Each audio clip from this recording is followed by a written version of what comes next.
விருதுநகர் மாவட்டம் கிருஷ்ணன் கோவிலில் கல்வி பணியில் கடந்த 34 ஆண்டுகளாக சிறப்பாக சேவையாற்றி வரும் VPMM கல்வி நிறுவனங்கள், கலை மற்றும் அறிவியல் கல்லூரி, பொறியியல் கல்லூரி, நர்சிங் கல்லூரி, கல்வியியல் கல்லூரி உள்ளிட்ட பல்வேறு கல்வி நிறுவனங்கள் ஒரே வளாகத்தில். இந்தியா கூட்டணி புறக்கணிப்பதாக அறிவித்த ஒரு நிகழ்ச்சியில் திமுகவினுடைய MP கனிமொழி பங்கேற்கிறாங்க.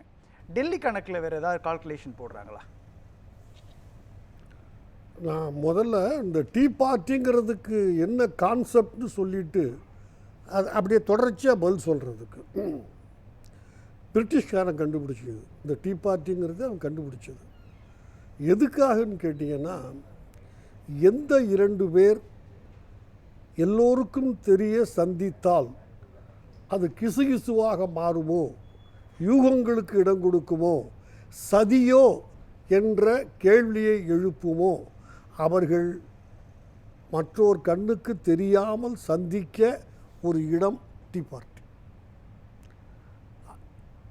அங்கே நீங்கள் போகக்குள்ள யார் என்ன பேசுகிறான்னு கண்டுபிடிக்க, அதாவது இதை நான் சொன்னது ரொம்ப ஜென்டிலாக சொல்லியிருக்கிறேன். அதை அப்படியே இருந்துட்டு போகணும், தப்பு இல்லை. நீங்கள் அந்த இடம் பார்த்தீங்கன்னா, ஒரு 60 பேர் வர்றாங்கன்னா அந்த ஹால் ஒரு ராயல் ஹால் 2000 ஸ்கொயர் ஃபீட் இருக்கும். பொதுவாக பஃபே, அதுலேயும் சில ஏரியாவில் ஆள் இருக்க மாட்டாங்க. நீங்கள் எடுத்துக்கிட்டு வந்துடுற மாதிரி. இவர் வடை எடுக்க போனால் நானும் பின்னாடியே வடை எடுக்க போவேன். அவர் என்கிட்ட கேட்பார், என்ன தான் சார் நடக்குது? நான் ஒரு கட்சி, அவர் கட்சி. இது ரெகுலராக ரொம்ப காலமாக பிரிட்டிஷ்காரன் ஆரம்பித்தான், நமக்கு அப்படியே பாஸ் ஆன் பண்ணிட்டான், நம்ம செய்துக்கிட்டு இருக்கிறோம்.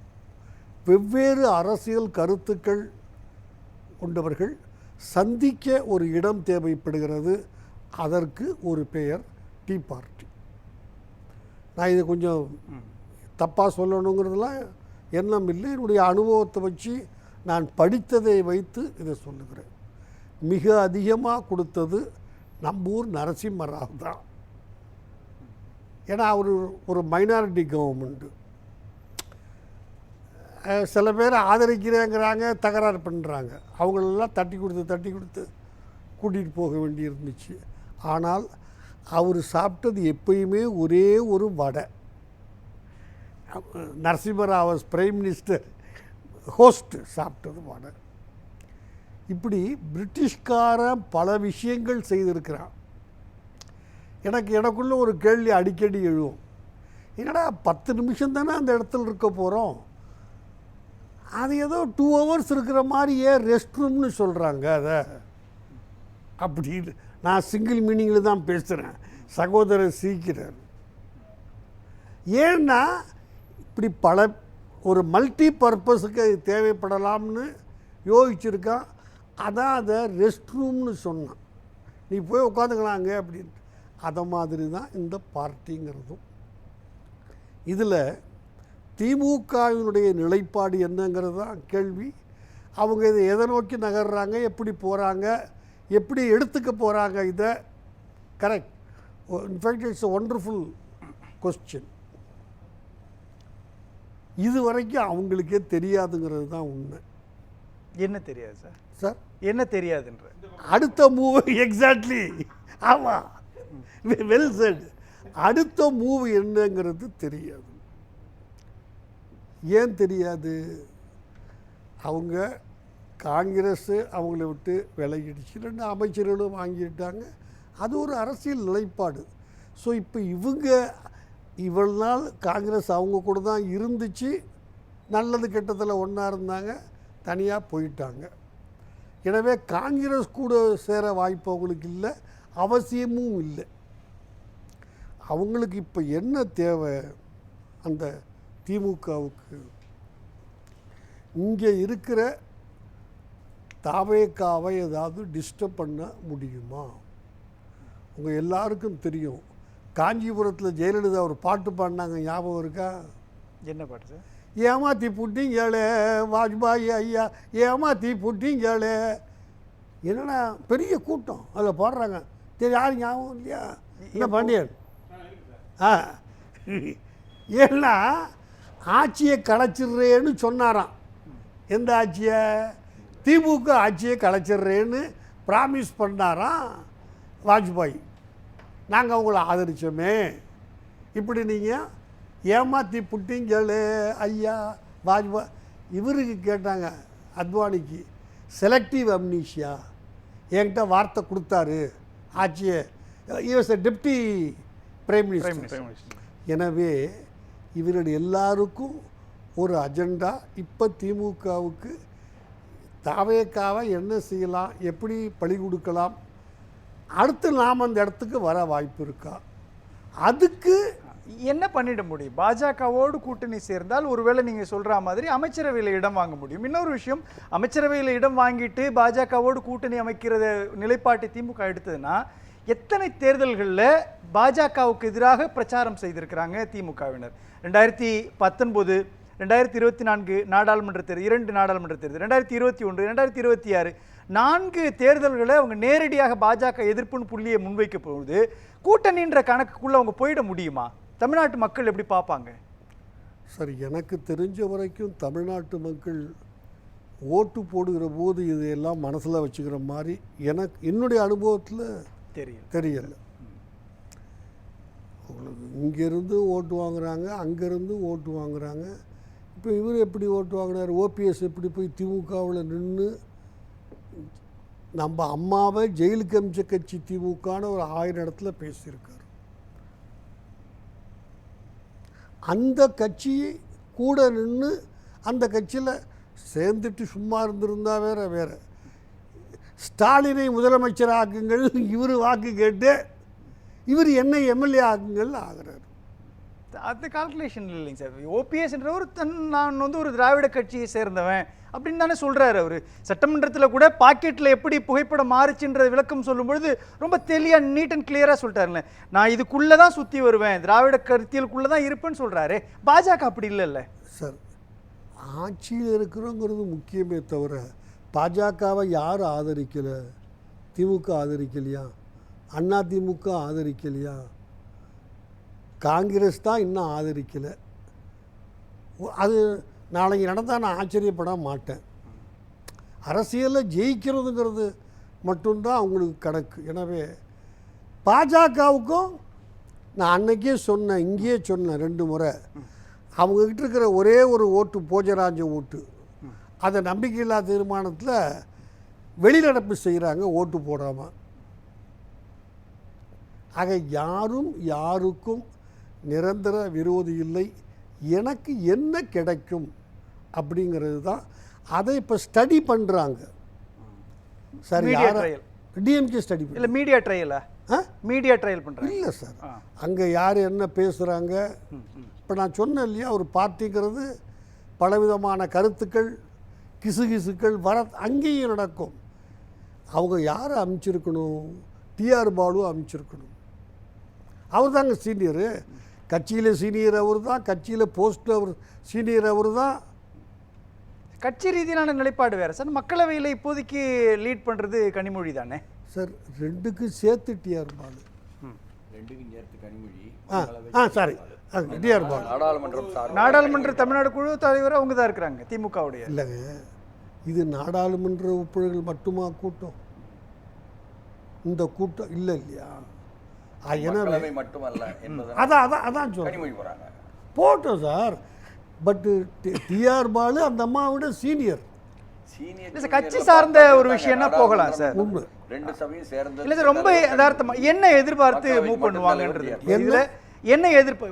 அதிமுக பாஜகவோடு கூட்டணியில் இருக்கிறாங்க. அவங்க இன்னும் கூட்டணியை முறிச்சிக்கிற இடத்தை நோக்கி அவங்க பயணிக்கல.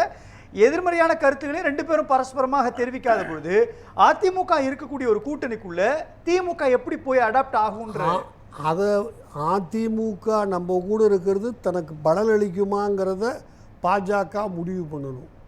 2 பேரில் யாரை கூட வச்சுக்கிட்டா அது தனக்கு உபயோகமாக இருக்கும்.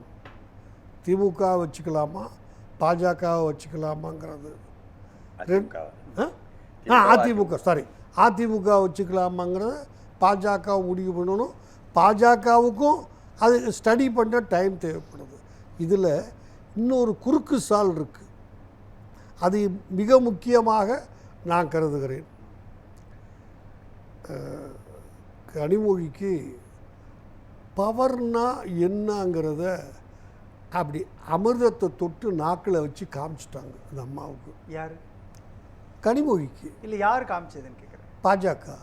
ரஷ்யாவுக்கு இந்தியாவினுடைய தூதுவராக போ, ஞாபகம் இருக்குல்ல? அங்கே கிடைச்ச வரவேற்பு, இன்னும் சில கண்ட்ரிகளுக்கு போனாங்க அவங்க, ரெப்ரசன்டிங் பிஜேபி சென்ட்ரல் கவர்மெண்ட். புரிஞ்சுக்கணும் நீங்கள். அந்த அம்மா நல்லா ஹிந்தி பேசுகிறாங்க, இங்கிலீஷ் பேசுகிறாங்க, தப்பல்ல. ஏர்போர்ட்டில் இறங்கின உடனே புடவை கிடையாது, மாற்றிடுறாங்க. அந்த டெல்லி தவறுன்னு நானும் சொல்ல வர்றதுங்க.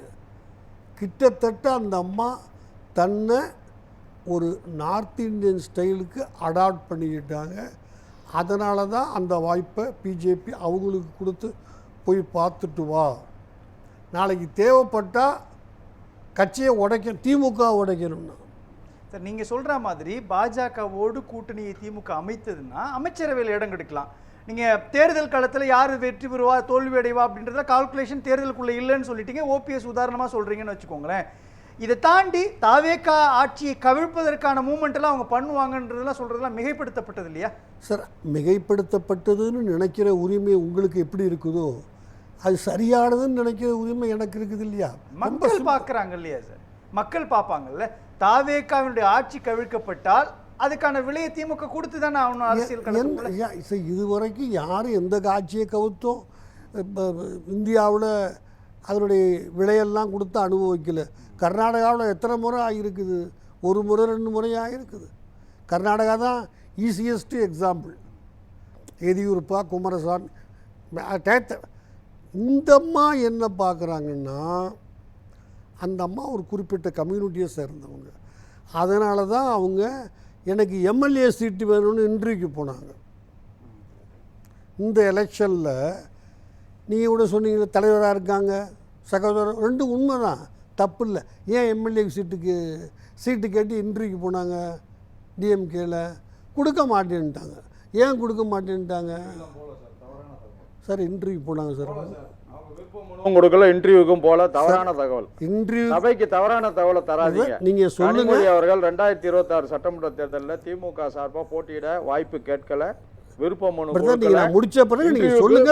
தவறான தகவல் சொல்லக்குள்ள குறுக்கிட்டு தான் ஆகணும். நீங்க உடனே குறுக்கிடாதீங்க, பதில் சொல்லுங்க. நான் தவறான தகவலை கொடுக்க அப்படி நீங்க நினைக்கிறீங்க சொல்லுங்க. ஆதாரம் இருந்தா இன்டர்வியூ எல்லாம் டிவில தான் போட்டாங்க, எல்லாத்தையும் நேரில் சீட்டு கேட்டாங்க, சீட்டு கேட்டாங்க, சீட்டெல்லாம் கேட்கல, மறுக்கறாங்க கடுமையா. சார் நீங்க 100 தடவை மறுக்க பிரதர், தப்பு இல்லையா? உங்க நேரம் வரும்போது எக்ஸாக்ட்லி என்ன சார் சொல்ல வரீங்க அதுல? அப்பயே அவங்க தயாராகிட்டாங்க. ஸ்டாலினுக்கு அடுத்து நம்ம தான், உதயநிதி வந்துடக்கூடாதுங்கிறதுல அவங்க ரொம்ப குறிப்பாக இருக்கிறாங்க. அதளவுக்கு அந்த வேலையெல்லாம் அவங்க டெல்லியில் செய்துக்கிட்டும் இருக்கிறாங்க. நீங்கள் சொல்கிற லீடு பார்த்தா இது திமுகவை வாங்குறதுக்கு அல்லது திமுகவை கைப்பற்றுறதுக்கான ஒரு முயற்சியை பாஜக கை கொடுக்குன்ற புள்ளியில் வந்து நிற்கிறீங்களே சார். அவங்கள பொறுத்த வரைக்கும் திமுக உடைக்கணும். யார் தனக்கு எதிரியோ அதிமுகவாக இருந்தாலும் திமுகவாக இருந்தாலும் பாஜகவுக்கு நான் தான் ஈஸியாக சொன்னேன், இருக்கிற ஒரு ஓட்டையும் அவங்க நடுவில் வச்சு வெளியே போயிட்டாங்க ஓட்டு போடாமல். தாவேக்காவை எதிர்த்தானே சார் நின்னாங்க அவங்க. தாவேக்காவை எதிர்த்தானே ஓட்டு போட்டிருக்கணும். தாவேக்காவை எதிர்த்தானே அவங்க கூட இருந்த அதிமுக நின்றுச்சு. ஏன் ஒரு ஓட்டு போடலைனாலும் தாவேக்கா ஜெயிக்கிற கண்டிஷனில் தானே சார் இருக்கிறாங்க. அந்த சார் ஒரே ஒரு நீங்கள் ரொம்ப தெளிவாக இருக்கிறீங்களேன். 3 புள்ளியை நீங்கள் உருவாக்குறீங்க. 1, தாவேக்கா ஆட்சியை கவிழ்ப்பதற்காக உதவி செய்வாங்க அப்படின்ற ஒரு கால்குலேஷன் வருது. எதிர்பார்க்குறாங்க. அது எதிர்பார்ப்பு. 2வது அமைச்சரவையில் இடம். பாஜகவோட அமைச்சரவையில் நான் சொல்லலை, இல்ல தான் சொன்னீங்க. சரி, ஓகே. இப்போ அந்த புள்ளி. 3வது புள்ளி திமுகவை தலைமை ஏற்பது. 3 புள்ளிக்கு பாஜகவோடு கனிமொழி மட்டும் போறாங்க அப்படின்னா இதை திமுக தலைவர் ஸ்டாலின் பார்த்துட்டு இருப்பார்ல. கனிமொழி மட்டும் போறாங்கன்னு நான் எப்போ சார் சொன்னேன்? என்னைக்கு திரு ஸ்டாலினால கட்சியினுடைய தலைமை பதவியை தொடர்ந்து வைக்க முடியவில்லையோ, அது உடல்நிலையாக இருக்கலாம், எதுவாக வேணால் இருக்கலாம். இன்னைக்கு திமுகவில் இருக்கிற பல சீனியர்கள் திரு உதயநிதி வந்ததை ஏற்றுக்க தயாராக இல்லை. இந்த அம்மாவுக்கு இன்னொரு மிகப்பெரிய ஆதரவு என்னன்னா அந்த அம்மாவுடைய கம்யூனிட்டி. காமராஜுக்கு பிறகு யாரும் இங்கே வரலை. அந்த கம்யூனிட்டியை சார்ந்தவங்க என்ன செலவு பண்ணுமோ அதுக்கு நாங்கள் தயாராக இருக்கிறோம்னு சொல்லிட்டாங்க முதல்லையே. இந்த சூழ்நிலையில் திமுக இன்னும் முடிவு பண்ணலை. என்ன நடக்குது, எப்போ என்ன பேசுகிறாங்கன்னு பார்த்துக்கிறது மட்டும்தான். அந்த அம்மா அதையும் பார்த்துக்கிட்டு தனக்கு எந்த அளவு பயன்படும்னு பார்க்குறாங்க. பேசலாம். தமிழ்மணி சார் எப்படி பார்க்குறீங்க? ஏறக்குறைய பாஜகவோட நெருக்கம்னு அவங்க சொல்லிட்டாங்க. ரெண்டுலேயுமே 41 + 48. நான் இதுதான் கருத்து சொன்னேன். 3 காரணங்களால் சர்வ நிச்சயமாக திமுக தாவேகா தொடர்வதை விரும்பாது. 1, எந்த காரணத்தை ஒட்டியாவது அவங்க டாஸ்மாகில் செந்தில் பாலாஜி, ஏவா வேலு, இவர் நேரு, அவங்க 3 பேரும் கட்சியை எப்படியாவது ஜெயிலுக்கு போகாமல் காப்பாற்ற வேண்டிய ஒரு கட்டாயம் திமுகவுக்கு இருக்குது. சார் சேகர் பாபு ரொம்ப கம்பேரிட்டிவ்லி ஸ்மால், வேற ஒன்றும் இல்லை. அது நிறைய பேர் இருப்பாங்க. ஏன்னா அவங்க பல பேர் ஸ்டாலின் குடும்பத்தோட தொடர்புள்ளவங்க. நான் வேறு யாரும் பேர் சொல்ல விரும்பலை. எனவே காப்பாற்ற வேண்டிய ஒரு கட்டாயம் இருக்கிறது. உங்களுக்கு ஒரு அந்த குடும்பத்தில் இன்னைக்கு எதிர்க்கட்சி தலைவர் கிட்டத்தட்ட அந்த கட்சியினுடைய அடுத்த தலைமை பொறுப்பில் இருக்கிறவரை கைது பண்ணி நாங்கள் இதுக்கெல்லாம் பயப்படுற ஆள் இல்லைன்னு காமிச்சிருச்சு இந்த கட்சி. அதனால் ஒரு சின்ன பயத்தை உண்டாக்கிடுச்சு. இவங்க யாருக்கும் பயப்பட போகிறது இல்லைன்னுட்டு. 4, அங்கே இருக்கிற நிதியமைச்சர் சொல்கிறாரு, எனக்கு மொழியை விட மதம்தான் அதிகம் கற்றுக் கொடுத்தது. அந்த ஒரு காரணம் போதும் பிஜேபிக்கு. பேசலாம். சரி.